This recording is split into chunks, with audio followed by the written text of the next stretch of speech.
Buenos días, estamos contentos con tu audiencia hoy a Pasaporte al Cielo. Este es un programa muy especial, un programa acerca de la ideología de género. El pastor y doctor Pedro Cortés, pastor de la Iglesia Adventista del Séptimo Día y profesor de la Universidad Adventista de las Antillas en Mayagüez, Puerto Rico, trae un tema de actualidad. ¿De dónde viene? ¿De dónde surge? ¿Cómo nos impacta esto de la identidad de género? Así que te invitamos a esta próxima media hora que estés con nosotros y veas la palabra de Dios para ti y para tu vida y para tu familia. Antes tengamos una breve palabra de oración. Inclinemos el rostro. Padre que estás en los cielos, estamos agradecidos a ti por la audiencia que ve este programa hoy. Y quiero pedir que tú bendigas a cada uno de ellos, Señor. Que la palabra que traemos en los labios del pastor Cortés sea de bendición para cada uno y que nos ayude a vivir una vida que te puedan honrar en cada aspecto de nuestra vida. Ruego estas cosas solo en los méritos de tu amado Jesús. Amén. Para iniciar, voy a utilizar un texto que se encuentra allí en Romanos capítulo 13, versículos del 1 al 5. Allí dice: sométase toda persona a las autoridades superiores, porque no hay autoridad sino de parte de Dios, y las que hay por Dios han sido establecidas. De modo que quien se opone a la autoridad, a lo establecido por Dios, resiste, y los que resisten acarrean condenación por sí mismos. Porque los magistrados no están para infundir temor al que hace el bien, sino al malo. ¿Quieres pues no temer la autoridad? Haz lo bueno y tendrás alabanza de ella, porque es servidor de Dios para tu bien. Pero si haces lo malo, teme, porque no en vano lleva la espada, pues es servidor de Dios, vengador para castigar al que hace lo malo. Por lo cual es necesario estarles sujetos, no solamente por razón del castigo, sino también por causa de la conciencia. Hemos de utilizar este texto para establecer una premisa que creo que es básica y fundamental cuando vamos a hablar de este tema. Cuando nosotros vamos al texto de Romanos capítulo 13, versículos del 1 al 5, este texto establece que la autoridad que posee el Estado la deriva de Dios. Que si el Estado tiene una autoridad, esa autoridad viene directamente de Dios, y porque Dios está detrás de la autoridad del Estado, los seres humanos deben obedecer esa autoridad. Es que básicamente nos dice que esa autoridad la ha establecido Dios, y el que resiste la autoridad del Estado está resistiendo entonces, por ende, directamente a Dios. Debido a que el Estado posee un poder que deriva directamente de Dios, nosotros tendríamos que reconocer que el Estado tiene el sagrado deber de representar dignamente a quien le invistió de poder. Es que si Dios le está dando un poder, es para que el Estado, con el poder que Dios le ha dado, represente dignamente y correctamente a Dios. Así que a través de todo tipo de legislación, el Estado entonces debe ser representativo en ese aspecto de Dios. Y es por esa razón que entonces el Estado, particularmente en su imposición legislativa, en lo que concierne al deber que escapa a la conciencia, debe representar la moral de Dios. ¿Por qué su servidor dice en cuanto al deber que escapa a la conciencia? Pues porque nosotros sabemos que las tablas de los 10 mandamientos están 4 mandamientos en una y 6 en otro. Y esos primeros 4 mandamientos son mandamientos que tienen que ver con nuestra conciencia. Esos primeros 4 mandamientos se supone que el Estado nunca legisle con relación a ellos. Es que automáticamente se supone que cada persona decida obedecer esos 4 mandamientos sin que haya una imposición del Estado. Ahora, se supone que los próximos 6 en la segunda tabla, esos que escapan a la conciencia de cada individuo particular, es deber del Estado legislar para que esos 6 mandamientos se cumplan. Entonces toda legislación del Estado siempre irá a tono con la segunda tabla de la ley, y en esa segunda tabla de la ley se supone que el Estado represente la moral de Dios a través de sus legislaciones. Cuando nosotros entendemos este deber del Estado, eso nos ayuda a poder comprender cuál es el propósito de Dios en unión con el Estado. Déjenme decirles que cuando este ente, es decir, el Estado, deja de representar a Dios, entonces Dios nos dice en su palabra lo que nosotros debemos de hacer. Allí en Hechos capítulo 5, versículo 29, dice: es menester obedecer a Dios antes que ¿qué? Que a los hombres. Cuando entonces el Estado en su legislación está en contra de la voluntad de Dios y de su moral, entonces cuando único Dios nos autoriza a nosotros a que desobedezcamos al Estado es que Hechos capítulo 5, versículo 29 me dice que es menester obedecer a Dios antes que a los hombres. Miren, mis hermanos, una de las razones por las cuales el Estado nunca debe legislar autorizando prácticas inmorales es que cada vez que el Estado comienza a legislar prácticas inmorales que están en contra de la ley de Dios, pareciera esto fomentar e incentivar la práctica.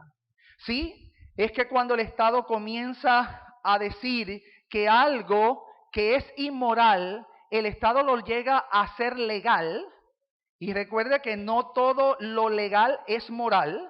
Cuando el Estado toma prácticas inmorales y las comienza a legalizar, pues mire, comienza a surgir un problema. Es que el Estado, por lo que está haciendo, está fomentando e incentivando la práctica. Búsquelo. Cada vez que el Estado ha hecho esto, ha abierto una puerta y entonces la práctica ha comenzado a proliferar más rápidamente, ha tenido más adherentes y ha comenzado a haber más ese mal en la sociedad por el Estado haber hecho esto. En segundo lugar, cada vez que el Estado comienza a hacer esto, pues comienza a haber un problema porque el Estado comienza a institucionalizar el mal. Una institución que ahora era dirigida por Dios comienza entonces a legitimar algo que no es de Dios y por lo tanto comienza como institución que es el Estado a institucionalizar también el mal porque está aprobando la práctica particularmente entre el pueblo. Y por último, cada vez que el Estado hace esto, envalentona algunos hacia una lucha abierta sin respeto y aguerrida. Es que cuando algunas personas comienzan a ver que el Estado les está apoyando, comienza a haber entonces una lucha completamente abierta, pero no solamente abierta, sino aguerrida, y yo voy a utilizar la palabra hasta violenta en algunos casos. Pues miren, mis hermanos, este pareciera ser el caso de la legalización del matrimonio entre personas del mismo sexo y el cada vez mayor terreno que ganan en lo que constituye la adquisición de la igualdad de derechos maritales tradicionales. Es que el Estado ha comenzado a reconocer matrimonios entre personas del mismo sexo y este reconocimiento le está dando cada vez más y más terreno a estas personas para que comiencen a adquirir una igualdad de derechos maritales al mismo nivel que lo obtienen básicamente los matrimonios heterosexuales. Y este aspecto puede llegar a ser bastante problemático. Pero quizás conviene hacer un recorrido histórico y hacernos una pregunta. Porque quizás hemos oído mucho de la ideología de género, pero no sabemos de dónde deriva ni de dónde procede. Es por eso que en esta ocasión yo quiero hacer la pregunta, ¿cuándo, cómo y dónde comenzó este discurso de la ideología de género que ha desembocado en la historia que al presente tú y yo hemos comenzado a vivir? Pues cuando uno hace un poquito de historia, uno va a encontrar algo que es sumamente llamativo. Es que es interesante porque la ideología de género que terminó distorsionando la moralidad en el plano de la sexualidad tal y cual nosotros la conocemos hoy día, cuando usted la busca, inició a través de un reenfoque moral imperioso. ¿Usted me está entendiendo? Mire lo que estoy diciendo. Lo que terminó de una manera trayendo un ámbito inmoral, comenzó buscando el establecimiento de un aspecto moral que su servidor denomina como imperioso. Era necesario que se le dedicara atención a ese aspecto porque por años había sido descuidado. Pero lo triste fue que aunque comenzó con un parámetro moral, buscando el establecimiento de un parámetro moral, terminó básicamente trayendo un parámetro inmoral. Mire, esto comenzó y se comenzó a iniciar y básicamente a fomentar en una conferencia mundial donde se trabajó con los derechos humanos en el trato para con la mujer. Ese era el imperativo moral que había que resolver. Sí, por años las mujeres han sido discriminadas, por años se le ha dado un trato desigual y la conferencia que se hizo se hizo con el propósito de traer derechos a la mujer. Eso pertenece al plano de la moral. Pero esa conferencia que comenzó con esta iniciativa muy rápidamente, más rápido de lo que usted imagina, comenzó a tomar otro giro y comenzó a distorsionarse hasta llegar de lo moral a lo inmoral. Vamos a seguir haciendo un poquito de historia y vamos a ver con quién, con qué personaje y en dónde fue utilizado por primera vez el término género. ¿Quién fue la persona que por primera vez lo utilizó? Y cómo este término evolucionó, convirtiéndose en todo un poderoso movimiento en derechos humanos, pero lamentablemente sin parámetros. Mire, esta mujer que está aquí se llama Christina Hoff. Y Christina Hoff, en la década de los 60, hizo este libro que se titulaba ¿Quién robó el feminismo? Esta fue la mujer que en la década de los 60, por primera vez, utilizó el término género, ideología de género o feminismo de género. Y ya vemos que hace bastantes años atrás que entonces comenzó a utilizarse por primera vez esta palabra. Pero ¿saben? En lo sucesivo tendríamos que decir que ha habido unas 4 conferencias particularmente que han trabajado con los derechos de la mujer. La primera de ellas fue en 1975 en México, la próxima fue en el 80 en Copenhague, en el 85 fue la tercera en Nairobi y la cuarta y última fue en 1995 en Beijing, China. Aquí tenemos una foto de cada una de esas 4 conferencias. Dentro de esas 4 conferencias, la conferencia más importante que ha comenzado a derivar todo lo que nosotros tenemos en el presente con relación a género fue la cuarta y última, la que se llevó a cabo en Beijing del 4 al 15 de septiembre del año 1995.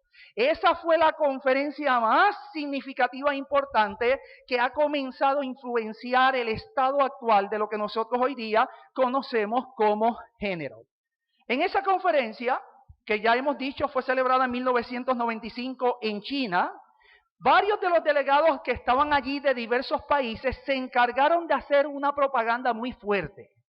Y los delegados que estaban allí, que estaban a favor de la ideología de género, comenzaron a hacer una propaganda tan fuerte que los activistas hicieron que la gran mayoría de las personas que estaban en la conferencia comenzaran a pensar ingenuamente que se trataba de una lucha a favor de los derechos de la mujer.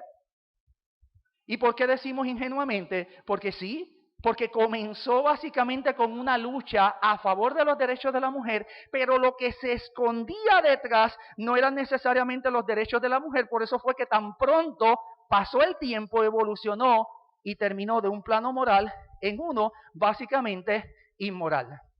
Miren, en esta conferencia, esta mujer asistió. Esta mujer se llama Vigdis Finnbogadóttir. Y ella comentó la necesidad de que las niñas no se les debía exponer la imagen de la mujer como esposa o madre, ni involucrarlas en actividades feministas tradicionales. Esta mujer dijo, mira, lo que ha hecho que las mujeres no puedan tener el mismo estatus de los hombres, lo que ha hecho que las mujeres se les margine y no puedan conseguir los avances que debieran de conseguir, lo que ha hecho que la mujer sea discriminada es que a través de las edades se le ha dicho a las mujeres que ellas deben ser esposas o madres. Y esta mujer abogó porque no se le debe imponer a las niñas esa concepción de ser esposas o madres, porque esto va en contra de el ascenso y la igualdad en lo que se refiere al plano social.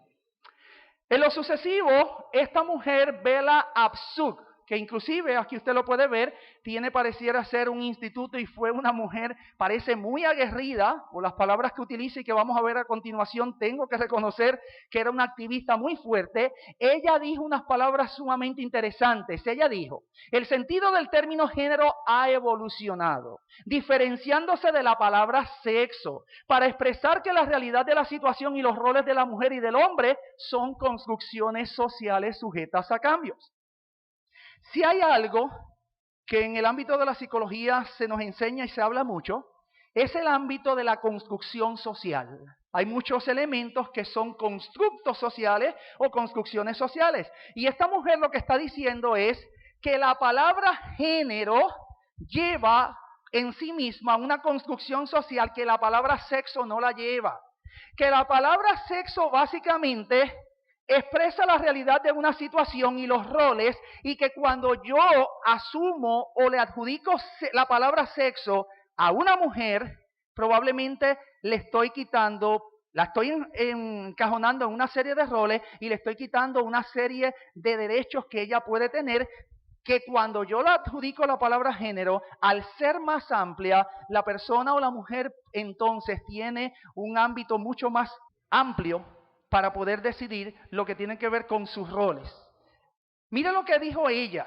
Por eso ella abogó que en todo momento la palabra que se utilice sea género y no sexo. Y recuerde que esto fue el énfasis de la conferencia ¿de qué año? 1995. Ella dijo, por eso los intentos de varios Estados miembros, y está hablando de la Comunidad Europea particularmente, de borrar el término género y reemplazarlo por el de sexo es una tentativa insultante y degradante que intenta revocar los logros de las mujeres, de intimidarnos y de bloquear el progreso futuro. Es así, mis amigos y mis hermanos, que la palabra género a partir de esta conferencia comenzó entonces a traer una nueva dimensión y fue el caballo de Troya para la lucha que en lo sucesivo ellos iban a tener y que esperaban lograr que a las mujeres se le diera un trato igual que a los hombres. Cuando usted busca la ideología de género y la verdad detrás de ella es que no pretende mejorar la situación de la mujer ni conseguir su igualdad con el hombre. ¿Por qué nosotros pensamos de esa manera? Pues sencillo, el tiempo ha pasado. Desde 1995 al presente, han pasado varios años, sin embargo, todavía estas concepciones siguen. Claro, los adherentes a la ideología de género le van a decir, en la medida que esta filosofía sea aceptada, se va a acabar esa desigualdad. Pero miren, la realidad es que cuando usted busca los postulados bases y a dónde nos ha llevado la ideología de género no buscaba tanto la igualdad entre el hombre y la mujer, sino buscaba una supresión de cualquier distinción entre lo femenino y lo masculino. ¿Y cómo lo podemos saber? Porque al presente nosotros podemos ver que la ideología de género, ese es el fruto que ha traído, no hay una distinción y se espera que no haya una distinción entre lo femenino y lo masculino. Me llama la atención el que la ideología de género persigue ese fin, porque en Deuteronomio usted va a encontrar un texto donde Dios dice que el hombre no debe vestir ropa de mujer ni la mujer ropa de hombre. Y lo que Dios quería decirnos a través de ese texto, escúcheme, es que Él quería que hubiese una distinción muy clara en cuanto a atuendo y vestimenta se refiere entre el hombre y la mujer. Si yo estoy viviendo en el tiempo cuando una ideología trata de suprimir esa distinción natural y clara que inclusive Dios en el libro de Deuteronomio establece como que es vital, para que no haya confusión, pareciera ser que esta ideología de género tiene una agenda que socava y está en contra de la voluntad de Dios y particularmente de su palabra. Y eso sería importante que nosotros lo recordásemos. Miren, para que usted me entienda lo que básicamente esta conferencia trajo y por dónde se está conduciendo, usted tiene que ver que es en este contexto que la mujer como clase oprimida, dicen los que son adherentes a la ideología de género, debe renunciar a soportar, ¿qué dice aquí? Los embarazos y a ocuparse de criar a sus hijos. Por eso usted ve a esta mujer con una sombrilla, la cigüeña le está trayendo un niño y ella le está cayendo a sombrillazos.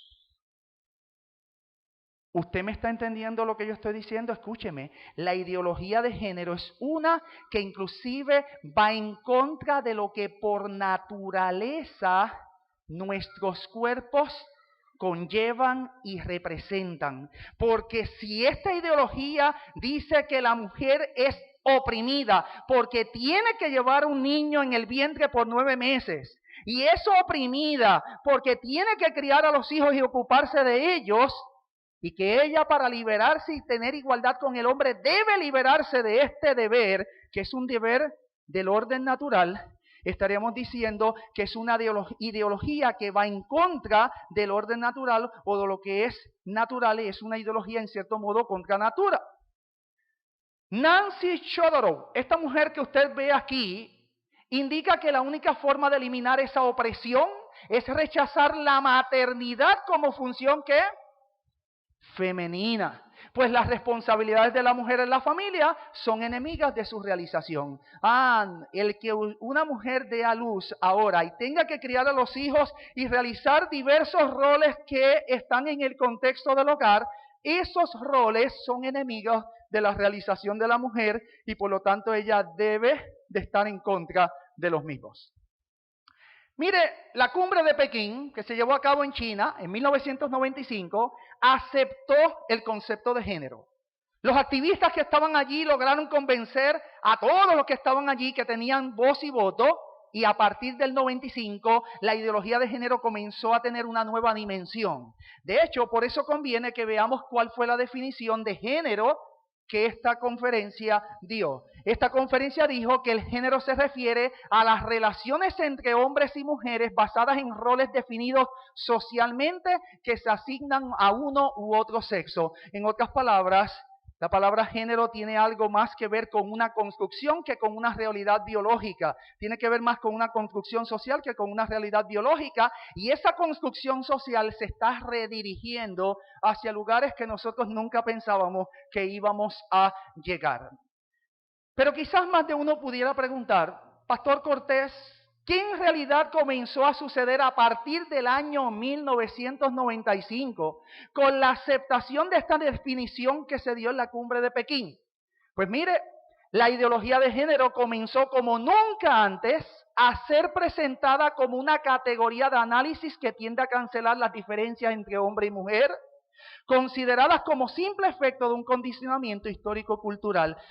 Es la cultura y la historia la que a través del tiempo ha designado los roles del hombre y de la mujer, le ha designado roles más onerosos a la mujer que no la han dejado progresar en el ámbito social. Pero todo esto con la ideología de género está cambiando y ahora se piensa que la mujer, cambiando la historia y la cultura, las concepciones que se ha tenido de hombre y de mujer por la palabra género, que entonces se le va a dar una ventaja a la mujer para que pueda alcanzar el mismo nivel, básicamente, que el hombre. Dice que en esta nivelación la diferencia corpórea llamada sexo se minimiza, mientras la dimensión estrictamente cultural llamada género queda subrayada al máximo y considerada primaria. Mire, cuando usted utiliza la palabra sexo, aquí dice que es algo natural que se nace con él. Pero si usted busca la palabra género, dice que es un elemento sociocultural, se aprende. Eso significa que la ideología de género está buscando reenseñar, educar a toda la sociedad, las familias, pero sobre todo a los niños. Es que si los niños llegan a ser enseñados, porque básicamente el género es un elemento sociocultural, se aprende. Si los niños ahora aprenden que no hay solo dos sexos muy limitados, sino que hay 5 géneros, se le está dando una mejor opción para que ellos entonces puedan decidir y que la sociedad no le imponga un sexo en particular, sino que sean ellos los que decidan basado en su mejor interés y en su mejor bienestar. Desde la década de 1990 y luego de su lanzamiento por medio de las Naciones Unidas, usted va a ver que la ideología de género está presente en todas las agencias de las Naciones Unidas. ¿Y por qué la ideología de género en corto tiempo ha pasado a ser parte de los documentos y se han hecho documentos para enmendar todo lo que tenía que ver con estas agencias?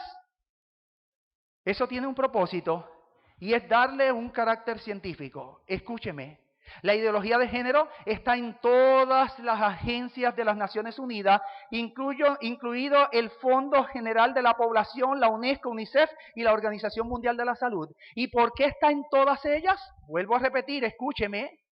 No hay una base científica para ello. De hecho, el concepto género es irracional e ilógico. Pero porque no hay una base científica, para tratar de traer la base científica, en la medida que haya una aceptación de entidades con fuerza a nivel mundial y un consenso en ellas, se le pretende dar lo que aquí dice, un carácter científico a la misma, cuando ese carácter científico no existe. De hecho, a través del tema yo voy a probar que el carácter científico no existe. Pero la gran mayoría de las personas, por la influencia de estas agencias, la está aceptando. Miren, los ideólogos de género defienden que el ser humano nace sexualmente, ¿qué? Neutral. Y que luego la sociedad es la que entonces le asigna roles de hombre o de mujer y lo hace hombre o mujer. Por los roles que le están asignando, es un constructo social. Por eso usted ve aquí que este niño tiene en su cabeza una pelota y la niña tiene una plancha. Eso es un constructo social. El niño, es cierto, pudiera tener la plancha y la niña pudiera tener la bola de fútbol. Pero la ideología de género le dice que cuando usted le regala una bola de fútbol a un niño, ya lo está predeterminando a que él la utilice. Los ideólogos de género dicen, no, póngale la plancha y póngale la bola, que él decida. Y estamos en el tiempo de los derechos humanos y esta filosofía, ya usted sabe entonces por dónde va. Mire, por eso hay que educar, dicen ellos, a los niños sin juguetes o tareas sexo específicas, sin estereotipos. Ese elemento de darle un carrito al niño y una muñeca a la niña, es usted ya decirle a la niña el rol que tiene que cumplir y al niño el rol que tiene que cumplir. No, los que están detrás de la ideología de género diga, ponga el carrito y ponga las muñecas allí y que cada uno juegue con lo que es la tendencia natural que tiene a escoger. Estamos contentos con tu audiencia en esta ocasión. Queremos invitarte a que continúes viendo nuestro programa. Este programa de identidad de género continúa la próxima semana con el pastor Pedro Cortés, así que te esperamos la próxima semana, la misma hora, mismo canal, para que veas la continuación del programa de identidad de género. Este programa Pasaporte al Cielo es producido por hermanos laicos de la Iglesia Adventista del Séptimo Día. Es una actividad sin fines de lucro. Dependemos de los donativos que nos llegan de personas que nos ven así como tú. Así que si está en tu corazón cooperar con nosotros para poder continuar transmitiendo, agradecemos tu ayuda. Aparece en pantalla la información de cómo hacernos llegar tu donativo, tu cooperación. Antes de terminar, quiero entonces tener una palabra de oración nuevamente para así terminar este programa en esta ocasión. Cerremos los ojos y estemos en reverencia. Amado Padre Celestial, te damos gracias por la bendición que nos das de estudiar esta palabra, por la bendición que le das al pastor Pedro Cortés de poder explicarnos esta información. Y rogamos que tú nos ayudes, Señor, a aceptar tu voluntad, a aceptar tus instrucciones como correctas para cada una de nuestras vidas y que tu Espíritu Santo haga la transformación en nuestros corazones para que estemos dispuestos a vivir conforme a tu voluntad y así poder glorificarte constantemente. Ruego estas bendiciones en los méritos de tu amado Jesús. Amén.